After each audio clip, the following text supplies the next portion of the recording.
마태복음 9장 9절에서 13절 말씀입니다. 우리 함께 한 목소리로 하나님의 말씀을 봉독하겠습니다. 예수께서 그곳을 떠나 지나가시다가 마태라 하는 사람이 쇠관에 앉아 있는 것을 보시고 이르시되 나를 따르라 하시니 일어나 따르니라.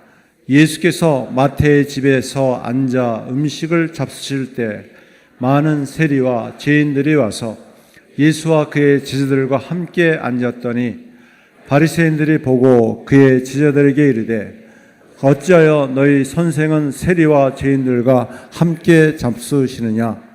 예수께서 들으시고 이르시되 건강한 자에게는 의사가 쓸데없고 병든 자에게라 쓸데있느니라.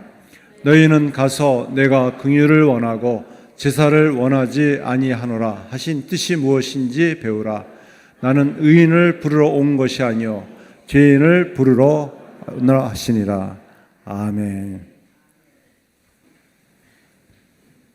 함께 봉독한 말씀을 중심으로 예수님의 부르심, 가장 좋은 길로 인도하십니다 라는 제목으로 주의 말씀을 전하겠습니다.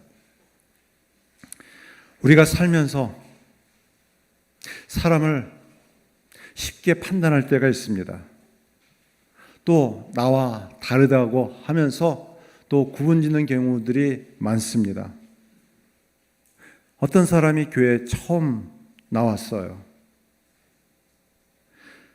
과거 여러 문제로 인해서 믿음을 저버리고 신앙을 저버리고 교회를 떠났습니다. 그런데 다시 교회로 돌아와야 하겠다 싶어서 나왔습니다. 그리고 주변의 사람들이 나에 대해서 어떤 반응을 보이고 있는가, 이렇게 주변의 시선들을, 이렇게 반응들을 보고 있었어요. 근데 주변 사람들의 시선이 따가웠어요. 왜 저 사람 또 왔지? 이제 와서 다시 교회에 나와서 신앙생활 한다고 하면서 드러놓고 핀잔을 주지 않지만 그런 따가운 시선으로, 차가운 시선으로 바라보곤 합니다. 또 어떤 가정에서 오래전부터 가족과 멀어진 한 사람이 있었습니다. 젊은 시절에 가족의 기대를 저버렸어요. 엇나가고 말았습니다. 실망시키고 말았어요. 직장을 잃어버렸어요. 경제적으로 너무 피폐해져서 노숙자 생활을 하기도 했습니다. 시간이 지나고 다시 가족들에게 돌아가고 싶었어요. 하지만 여전히 가족들은 나 몰라라 하면서 이미 다 잊어버렸다, 차갑게 또 대하고 있었습니다. 이미 늦었어. 이제 와서 무슨 낯으로 우리에게 다시 돌아올까? 이렇게 냉대하면서 반응을 보였습니다. 오늘 본문에 보면은 이 세리 마태도 그러했습니다. 당시 세리는 자기 가족들, 동족들에게 멸시받고 외면당했던 사람이었습니다. 그런데 예수님께서는 이 세리 마태를 배척하지 않았어요. 차가운 시선으로 냉대하면서 보지 않았습니다. 따뜻한 시선으로 그를 지켜보았습니다. 우리도 때때로 바리새인처럼 쉽게 겉으로 드러나는 행동을 보고서 판단할 때 있습니다. 이미 글렀어. 나를 실망시켰어. 이렇게 하면서 냉대하고 또 거부할 때가 있어요. 하지만 예수님은 그렇지 않았습니다. 예수님은 달랐습니다. 마태는 당시 사회에서 가장 배척받았던 사람이에요. 냉대받던 사람이었습니다. 그러나 예수님은 그를 외면하지 않으셨어요. 예수님께서는 오늘 말씀에 보면은 그를 정중히 초대했어요. 우리는 예수님처럼 사람들을 어떻게 대하고 있습니까? 아니면 바리새인들처럼 겉으로 드러내는 행동을 보고서 핀잔을 주며 판단하고 있지 않습니까? 오늘 본문을 통해서 우리가 다시 한번 주님의 마음을 갖고자 합니다. 오늘 말씀을 좀 더 자세히 살펴보도록 하겠습니다. 오늘 말씀 9절 말씀입니다. 함께 한 목소리 읽어볼까요? 예수께서 그곳을 떠나 지나가시다가 마태라는 사람이 세간에 앉아 있는 것을 보시고 이르시되 나를 따르라 하시니 일어나 따르니라. 예수님은 세리 마태를 보셨어요. 어떻게 보셨을까요? 저 사람이 왜 세간에 앉아있지? 궁금해서이기도 하셨지만, 사람들은 배척하고 외면했지만 예수님은 그를 따뜻한 사랑의 시선으로 지켜보셨어요. 그리고 명령하셨습니다. 나를 따르라. 이렇게 초대하셨습니다. 앞서도 말씀드린 대로 당시 유대인들 가운데에서 가장 멸시받고 천대받았던 사람이 바로 세리였어요. 그들은 로마의 압제에서 대신 세금을 징수하는 세금 징수원이었어요. 그런데 로마에서는 이 세금 징수원인 세리에게 어떤 권한을 주었는데, 어떤 기준을 준 것이 아니라 일부만 백성들에게 세금을 징수하고 얼마든지 더 많은 것을 징수해서 자기의 소유로 삼게 했습니다. 그러다 보니까 로마 압제에서 세금 징수원으로 자기 동족에게 피를 빨아먹는 반역자들이다, 못된 사람이다, 죄인으로 취급받았어요. 적당하게 세금을 징수한 것이 아니라 어떻게 해서든지 많이 징수해서 일부만 이 로마에게 납부하고 나머지는 자기가 취해서 당시에 최고의 부와 안정을 누린 사람이었습니다. 그런데 사회적 지위는 없었어요. 외면받고 소외되어지고 또 배신자, 반역자라고 취급받던 사람들이었습니다. 그런 그가 사회적 지위는 있고 또 경제적인 안정은 있지만 외면받았고 소외되었던 사람이 예수님께서 그를 유심히 지켜보셨어요. 그리고 관심을 가지고 말씀하세요. 나를 따르라. 마태는 어땠을까요? 대단히 놀라웠어요. 자신을 냉대하고 차가운 시선으로 바라보지 않고 따뜻한 시선으로 바라보면서 나를 따르라고 말씀하셨을 때 나를 지켜보시는 예수님께 다른 사람처럼 나를 하대하지 않고 멸시하지 않고 소외시키지 않는 모습을 보고서 주저하지 않고 즉시 일어나서 예수님을 따랐습니다. 예수님은 과거 그가 가지고 있었던 자격 또한 조건을 따지지 않았어요. 예수님은 있는 그대로의 모습을 보시고 그를 부르셨습니다. 우리도 주님의 부름 앞에 지금 이 자리에 나왔어요. 우리는 지난 과거에 실패도 있었어요. 실수도 있었습니다. 어려움도 있었습니다. 그런 것들을 다 따지고 나와서 우리가 주님 앞에서 그런 것들을 가지고 자격 시비를 따진다면 이 자리에 설 자가 누가 있겠어요? 주님은 우리를 부르셨을 때 과거를 묻지 않으세요. 지금 현재 어떤 모습일지라도 주님께서는 지금 내 안에 있는 가능성을 보시고 앞으로 되어질 그런 기대를 가지고 우리를 부르셨어요. 예수님께서 마태를 그렇게 부르셨습니다. 그가 세리라고 해서, 또한 그가 여러 가지 허물과 어떤 죄인의 모습이라고 해서 그를 정죄하거나 그를 적대시하지 않으셨습니다. 그의 직업은 세리였지만 죄인이라고 불렀습니다. 그렇지만 예수님은 그를 무엇이라고 불렀냐면 죄인이라고 부르지 않으시고 제자라고 부르셨어요.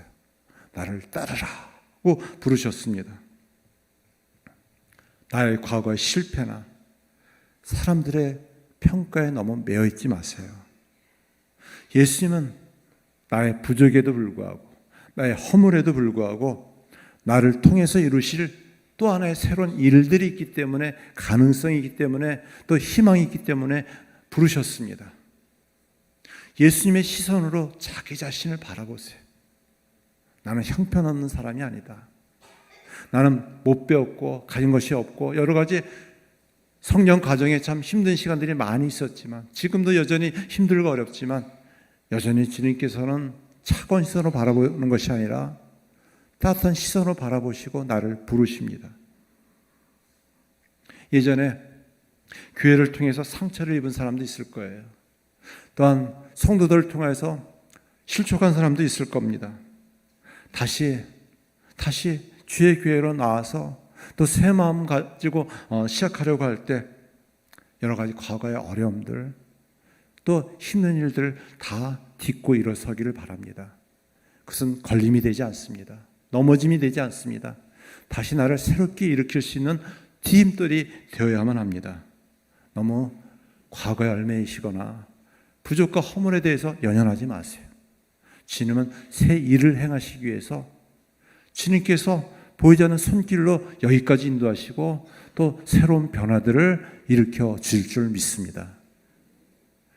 또 예수님은 우리를 향하여서 나를 따르라고 부르셨을 때 그 부르심 초청은 새로운 떠남을 요구하고 있어요.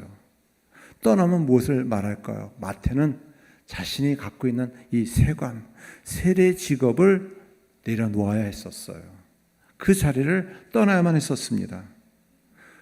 그 자리는 자신이 부를 누리고 경제적 안정을 누리는 좋은 자리였어요. 다른 사람은 자신에 대해서 배신자요, 반역자요, 또한 죄인으로 취급했지만 자신의 어떤 사회적 지위, 경제적인 안정을 취할 수 있는 유일한 근거였습니다. 생활의 토대였습니다. 어떻게 보면은 세상의 기준에서 볼 때는 떠나는 것이 쉽지가 않았습니다. 하지만 주님께서 나를 따르라 하셨을 때는 그는 이 세간에 있었던 그 자리, 자신의 의자를 박차고 일어나서 즉시 주님을 따르기 시작했습니다. 우리는 이 말씀을 통해서 내가 아직도 포기하지 못하고 내려놓아야 할 자리가 무엇인가, 내가 주님을 따르는 데 있어서 떠나야 할 자리가 무엇인가를 살펴보아야만 합니다. 우리가 신앙생활하면서도 여전히 집착하는 것이 많이 있어요. 지금 이 자리에 하나님 앞에 예배드려 나왔지만 여전히 나를 묻고 있고 매기하는 여러 가지 드러나지 않는 그런 것들이 많이 있습니다. 포기하고 싶지 않은 것 중에 하나가 내 생각, 내 경험들, 또 내가 갖고 있는 여러 가지 보이지 않는, 드러나지 않는 집착들이 있습니다. 물질에 대한 욕심들, 생각들, 세상적인 방식들.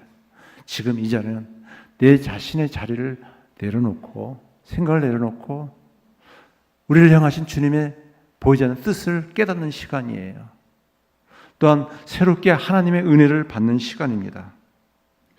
예수님을 따르는 것이 참 좋지만, 그렇지만 너무 희생이 있기 때문에, 어려움이 있기 때문에 포기하고 싶지 않은 것들이 있습니다.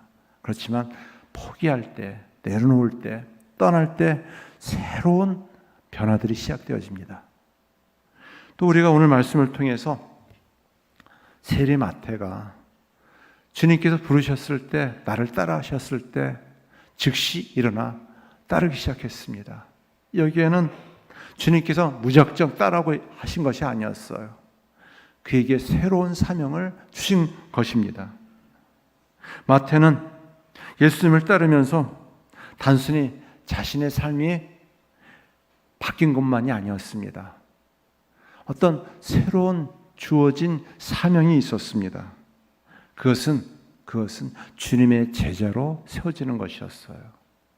주님의 제자가 된다는 것이 얼마나 귀한 일인지, 그는 자신의 모든 지위, 사회적 형편을 내려놓고 즉시 일어나 주님을 따르기 시작했습니다. 그래서 오늘 우리가 읽은 이 마태복음을 지은 저자가 되었어요.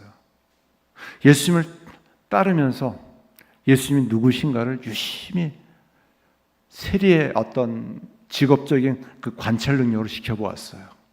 평범하지 않은 예수님의 가르침과 또한 이 사역을 통해서 이 땅에 오신 하나님의 아들 예수님인 것을 알았어요. 믿었어요. 또한 예수님께서 십자가의 고난과 죽음을 당하시고 사흘 만에 부활하신 것을 눈으로 목격하면서 이 땅에 오신 예수님은 우리를 우리를 대신해서 위해서 죽으신 하나님의 아들 구주이심을, 또 끝까지 따라야 할 주님이심을 믿고 따르게 되었습니다. 그래서 어떻게 하면 이 예수님을 잘 잊지 않고 이 기억들을 기록에 남길 것인가. 그래서 이 자세히 기록해서 마태복음을 기록했습니다. 그리고 오늘 우리에게까지 그 말씀을 전해준 저자가 되었어요. 이처럼 우리 주님께서는 우리를 부르실 때 또 새로운 변화를 위해서, 또 주님이 하실 새로운 일이 있기 때문에 우리를 부르셨어요. 그래서 단지 우리가 이 세상에서 먹고 사는 생존만을 위해서 씨름하는 삶이 아니라 보이지 않는 하나님의 섭리 속에서 어떻게 주의 나라를 위해서, 주의 영광을 위해서 힘쓰며 살 것인가. 내가 원하는 뜻이 아니라 주님께서 기뻐하시는 뜻을 발견하고 쫓을 수 있는 우리 모두가 되어질 간절히 바랍니다. 나는 예수님을 따름으로 무엇을 위해 살아가고 있는가? 오늘도 우리 주님께서는 부르십니다. 나를 따르라고 부르십니다. 다시 한번 주님 앞에 우리의 부르심에 보이지 않는 하나님의 섭리가 무엇인지를 깨닫고 확신할 수 있는 우리 모두가 되어질 간절히 바랍니다. 사람은 내가 왜 살아야 되는가? 존재의 의미와 목적을 할 때 새로운 동기가 생깁니다. 새로운 에너지가 생깁니다. 내가 더 강력한 보이지 않는 힘이 생겨요. 단지 내가 먹고 마시며 생존만을 위해서, 결핍의 욕구만을 채우기 위해서 힘쓰며 살겠다. 쉽지가 않습니다. 더 나은 삶을 위해서 내 인생의 진정한 하나님 앞에서의 부르심의 존재의 의미와 목적을 발견할 수 있는 우리 모두가 되어질 간절히 바랍니다.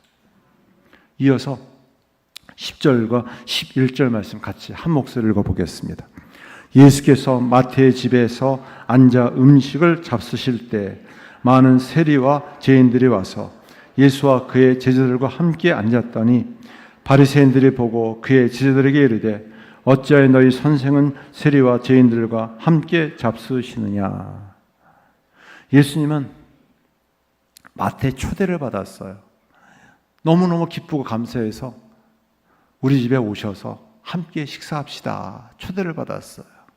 그 초대 자리에 마태가 주변에 있는 자기와 같은 부류의 그런 세리, 죄인들을 불렀어요. 그 자리는 참 귀한 기쁨의 자리였습니다. 주님께서 함께 더불어 먹고 마시면서 환대, 은혜의 공동체가 이어졌습니다. 참 놀라운 일이에요. 내가 초대를 받고 환대를 받는다. 얼마나 귀한 일이겠습니까? 그래서 마태가 함께 주님과 함께 즐거워하며 기뻐하면서 식탁을 나누고 있어요. 예수님의 공생의 사역은 먹는 것부터 시작해서 먹는 것으로 끝났어요. 그래서 예수님의 별명이 먹기를 탐하는 자들이라고 해가지고 예수님에 대해서 비난하고 또 욕을 하는 부류들도 있었어요. 예수님은 그냥 먹는 것으로 끝난 것이 아니었어요. 이 먹고 함께하는 것이 천국의 또 하나의 그 모형이었어요. 그래서 예수님께서 처음 공생을 시작할 때가 어디였죠? 맞아요. 혼인잔치였어요. 가나의 혼인잔치. 그래서 먹을 것이 부족해가지고 마실 것이 떨어졌을 때 예수님께서 물을 포도주로 변화시키시면서 넘치도록 풍성한 기쁨의 잔치가 되게 해 주었어요. 또 예수님께서 마지막 삶을 마감하시면서 제자들에게 십자가의 고난과 죽음을 당하실 것을 말씀하시면서 또 만찬을 베푸셨어요. 성만찬. 그 자리는 함께 같이 하는 먹는 자리였어요. 천국은 어떤 곳일까요? 함께하는 곳이에요. 환대받는 곳이에요. 어느 누구도 차별하지 않으세요. 가난하다고 해서, 병들었다고 해서, 또 못 배웠다고 해서 모두가 함께 주님의 그 천국 잔치에 초대받은 손님이에요. 그 손님들은 환영받고 환대받아야 돼요. 저는 우리 신원교회를 목회하면서 제가 갖고 있는 꿈은 무엇인가, 비전은 무엇인가, 모든 우리 성도들 지체들이 아무리 작은 죄를 할지라도 환대하는 것이에요. 환영받는 것이에요. 무관심하게 또 소외되고 또 방치되는 곳이 아니라 모두 관심을 가지고 사랑과 은혜로 함께하는 곳이에요. 교회가 시설이 낙후되어서 워낙 오래된 교회였기 때문에 건물을 어떻게 좀 새롭게 리모델링 할 것인가, 또 우리 장로님과 함께 의논하면서 기도했어요. 쉽지 않은 여러 가지 일이 많이 있었지만, 그 중에 지금은 소천하셨지만 김청일 장로님이 중풍에 걸리셔가지고 제대로 걷지를 못하셨어요. 그래서 기도하는 가운데 이분이 좀 교회 편히 오셨으면 좋겠다. 편히 오셨으면 좋겠다. 저희 교회가 이전에 그 리모델링 하기 전에는 뭐 턱도 많았고 또 깊이 파이기도 해가지고 오락내리락 하기가 쉽지가 않았어요. 누가 오든지 그냥 편하게 올 수 있는, 문턱도 없고 모든 공간들을 다 개방되어서 올 수 있는 환영의 환대의 공간이 돼야 되겠다 싶어서 기도하는 가운데 교회가 모든 문턱을 다 없애버리고 또 엘리베이터를 설치했지만 엘리베이터를 지하서부터 식당서부터 꼭대기까지 오락내리락 할 수 있도록 하기 위해서 아무리 힘들어도 오고자 한다면은 환영받고 환대받을 수 있는 그런 분위기를 만들자 해서 이렇게 새롭게 리모델링을 한 지 벌써 오랜 시간이 지났습니다. 교회는 모두가 함께 할 수 있는 환대하는 공동체가 되어야 돼요. 지금은 소천하셨지만 형승근 권사님들 그런 얘기 하셨어요. 한번 신방할 때마다 침상에 계시면서 교회 가고 싶다. 왜 그렇게 교회 가기 원하세요? 물으면은 교회 점심이 너무 맛있어가지고 점심 식사하고 싶어서 교회 오고 싶다고 하시더라고요. 그분에게 있어서는 예배드리고 함께 식사하는 것이 너무너무 좋았어요. 진짜 저희 교회 점심이 참 맛있어요. 우리 권사님들이 최선을 다해서 진짜 잔치집에 좋은 식사가 될 수 있도록 최선을 다해요. 그래서 저는 예배드리고 식당에 내려갈 때마다 어린아이서부터 모든 사람들이 함께 모여서 이렇게 식사하는 것이 너무 보기가 좋더라고요. 전 이게 좀 매주 되었으면 해가지고 계속 기도하고 있어요. 지금 격주로 해가지고 좀 쉽지 않지만, 그래서 하나님 앞에 천국잔치 예배드리고 또 천국잔치 베풀면서 함께 식사하고 또 환담하고 또 따뜻한 사랑과 은혜를 나누는 것이 얼마나 좋겠어요. 제가 신혼교회를 통해서 추구하고자 하는 6대 비전이 있어요. 하나님 앞에 예배를 잘 드리는 예배 중심의 교회가 되어야 되겠다. 또한 하나님의 말씀으로 다음 세대를 잘 세우는 비전 공동체가 되어야 되겠다. 또 모든 성도들의 말씀과 기도로 하나님의 은혜를 받아서 성령 충만한 공동체가 되어야 되겠다. 성령의 비전. 또한 모든 성도들이 갖고 있는 은사와 재능을 마음껏 눈치 보지 않고 기쁨으로 섬길 수 있는 섬김의 공동체가 되어야 되겠다. 또 모든 성도들이 함께 모일 때마다 서로 덕담과 또 대화 나누면서 칭찬과 격려 속에 세워지는 행복한 공동체가 되어야 되겠다. 또 우리만 잘하면 안 되기 때문에 영혼 구원을 향해서 전도와 선교로 땅끝까지 복음을 전하는 그런 선교 비전의 공동체가 되어야 되겠다. 하나님께서는 이 기뻐하시는 뜻을 또 한 걸음씩 이끌어 주시고 인도해 주신 줄 믿습니다. 조금은 더디 가지만 하나님께서는 바른 목적과 방향을 가질 때 하나님께서 친히 세우신 교회 또 친히 앞서 이끌어 주실 줄 믿습니다. 우리 또한 우리가 가져야 할 태도는 주님의 마음을 가지고 있어야 됩니다. 근데 오늘 말씀 보세요. 11절 말씀에 보면 바리새인들이 보여준 태도가 무엇입니까? 어찌하여 너희 선생은 세리와 친구들과 함께 잡수시느냐, 이렇게 비판하고 있어요. 우리 또한 어느새 굳은 마음을 가지고 박힌 돌이 되어서 화석과 같이 단단한 마음을 가지고 주인 행세할 때가 참 많아요. 저 사람은 왜 또 왔지? 저 사람은 어쩌고 저쩌고 하면서 보이지 않는 또 자신이 갖고 있는 기준과 판단을 가지고 사람을 정죄하고 판단하지 않습니까? 그럼에도 불구하고 예수님께서는 죄인의 친구처럼 그들을 환대했어요. 함께 더불어 먹고 마시면서 오히려 바리새인들은 예수님을 향하여서 먹기를 탐하는 자라고 할 정도로 욕을 했지만 또 예수님을 향해서 신성 모독했다라고 하면서 어떻게 죄인의 친구가 될 수 있는가라고 비방했지만 예수님이 기꺼이 낮은 자의 마음을 가지고 더 낮은 자의 모습을 가지고 나아가서 환대해 주었습니다. 우리도 조금 더 마음을 열고서 열린 마음을 가지고 환대하며 환영하는 기쁨의 교회가 되어질 간절히 바랍니다. 일단 우리 가족 중에서도 여러 가지 보이지 않는 갈등과 불편함 때문에 서로 관계가 멀어지고 소원한 경우가 있어요. 우리가 쉽게 바리새인이 갖고 있는 자기 기준과 판단을 가지고 정죄하고 반감을 갖기보다는 좀 더 긍휼의 마음을 가지고 또 사랑의 마음을 가지고 우리가 함께할 때, 품어줄 때 더 건강한 가족이 세워질 줄 믿습니다. 또한 그런 교회가 되어질 줄 믿습니다. 우리 교회가 과연 하나님 기뻐하시는 그런 열린 교회인가? 아니면 자기 생각에 의해서, 전통에 의해서, 또 방식에 의해서 닫혀있는 교회인가? 우리는 늘 끊임없이 진단하고 살펴보아야만 합니다. 아무리 어린 아이가 왔을지라도 환대하며 맞이해 주어야 합니다.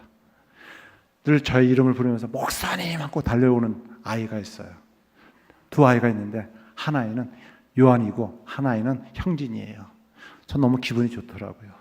저도 얼싸안고 요한아 고맙다, 형진아 고맙다 라고 하면서 또 얼싸안습니다. 얼마나 좋은 모습이에요. 우리가 서로 환대하는 문화. 그래서 우리 대구 경북 사람들이 좀 너무 자신의 그 정을 드러내지 않고 무뚝뚝하고 무심한 면이 있어가지고 모든 공동체가, 모든 성도들이 좀 마음을 가지고 환대하며 환영하면서 서로를 높여주자 해가지고 인사문화. 그래서 우리가 예배 전에 다 일어서서 서로를 정중하게 바라보면서 따뜻한 시선으로 참 잘 나오셨습니다, 환영합니다, 환대합니다, 이렇게 예를 갖추고 한다면 얼마나 좋아요. 그래서 예전에 비해서 교회 분위기가 더 영적으로 더 은혜로워지고 좋아지고 있어요. 요즘 믿지 않는 불신자들이 믿는 성도들 향해서 참 많이 비방을 해요. 비난해요. 자기들만 잘한다라고 욕해요. 참 부끄러워요. 점점 더 교회 문턱은 높아져가지고 바벨탑이 되고 있어요. 더 허물어져서 낮은 자의 모습을 가지고 우리가 아무리 작은 자라 하더라도 서로 환대하고 환영해주면 우리가 좀 더 나은 건강한 공동체가 되지 않겠습니까? 그런 가정이 될 수 있고 교회가 되어줄 수 있고 이 지역사회 속에서 또 감동을 줄 수 있는, 희망을 전해줄 수 있는 교회가 되어줄 수 있으라 믿습니다.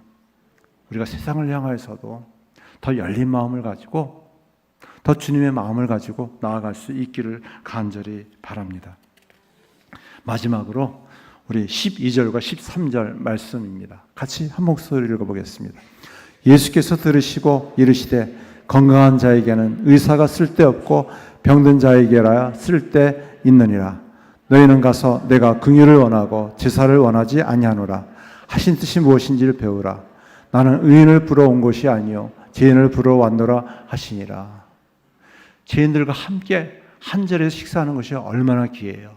그들은 몸둘 바를 모르고 너무 좋아했을 거예요. 기뻐했을 거예요. 환대만 한 것이 아니라 존대를 했어요. 이 바리새인들이 어째 너희 선생은 죄인과 함께 먹고 마시느냐라고 비난을 했는데 여기에 대해서 예수님께서 무엇이라고 대답하느냐? 건강한 자에게는 의사가 쓸데없고 병든 자에게라 쓸데있느니라. 예수님께서는 죄인의 친구로 오셔서 우리를 구원하기 위해서 오셨고 죄인처럼 우리를 정죄하거나 심판하지 않으시고 자신이 기꺼이 목숨까지도 다 바치셔서 우리를 대신해서 죽으시고 살리셔서 하나님의 자녀로 삼아주셨어요. 천국 백성 삼아주셨어요. 죄인 되었던 자, 원수 되었던 자가 하나님의 가장 사랑받는 존귀한 자녀로 높여주셨어요. 존대해 주셨어요. 그러면서 예수님께서 13절에 무엇이라고 말씀하냐면 내가 긍휼을 원하고 제사를 원하지 아니하노라 하신 뜻이 무엇인지를 배우라.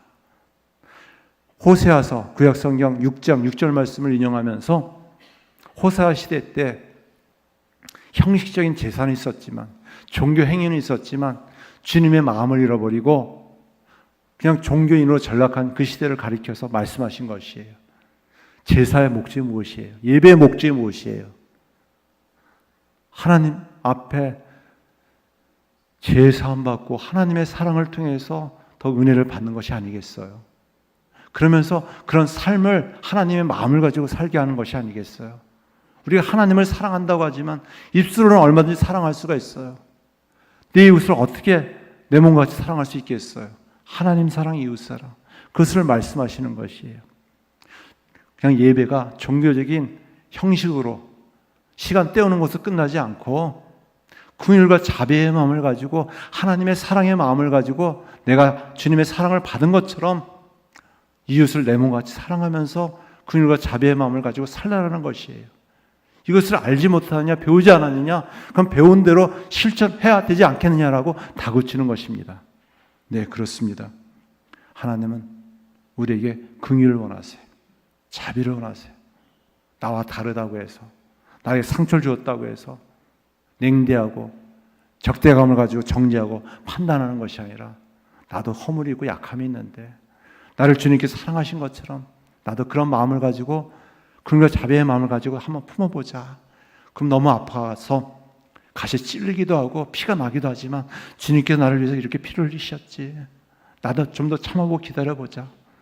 참고 기다려보면 결국은 다 하나님께서 회복하시더라고요. 하나님께 협력할 선을 이루게 하시더라고요. 그 많은 간증들이 주의 백성들을 통해서 나타나요. 여러 가지 자녀들 문제, 가족의 문제, 또 부부의 문제, 또 이 어두운 시대 속에서 이 시국의 문제도 하나님의 진정한 사람들을 통하여서 화해케 하고 화목케 하고 화평케 해주셔서 이 땅 가운데 하나님의 나라가 확장되게 하여 주실 줄 믿습니다. 말씀을 맺습니다. 성경 우리에게 말씀하고 있어요. 빌립보서 2장 3절 말씀에 아무 일에든지 다툼이나 허영으로 하지 말고 오직 겸손한 마음으로 각각 자기보다 남을 낮게 여기라. 자기의 기준으로 잣대로 남을 평가하고 남을 정죄하고 적대감을 가지고 누가 옳고 그러니 서로 으렁거리고 싸우기보다는 좀 더 자신의 마음을 내려놓고 하나님의 뜻이 무엇인가를 깊이 살펴보고 하나님의 마음을 갖기를 간절히 바랍니다. 적어도 나도 소중하지만 상대방도 소중하다는 걸 인정하면서 인정과 또 존중 속에서 우리의 가족이, 우리의 교회가, 이 사회가 다시 한번 새롭게 세워지기를 간절히 바랍니다. 기도드리겠습니다. 하나님 아버지 감사합니다. 이 어두운 시대 속에서 참비신 예수님을 따라서 죄인들을 부르셔서 제자 삼아주시고 제자로서 끝까지 복음 전도의 사명을 감당케 한 마태처럼 우리도 주님의 제자로 불러주시고 또 환대해 주시고 존대해 주신 주님의 마음을 가지고 모든 일을 행하기에 부족함이 없게 하여 주시옵소서. 이 어두운 시대에 빛의 자녀로 빛을 드러내며 살게 하여 주시고 또한 썩어지는 세상 속에서 소금으로서의 사명을 감당케 하여 주시옵소서. 예수님의 이름으로 기도드리옵나이다. 아멘.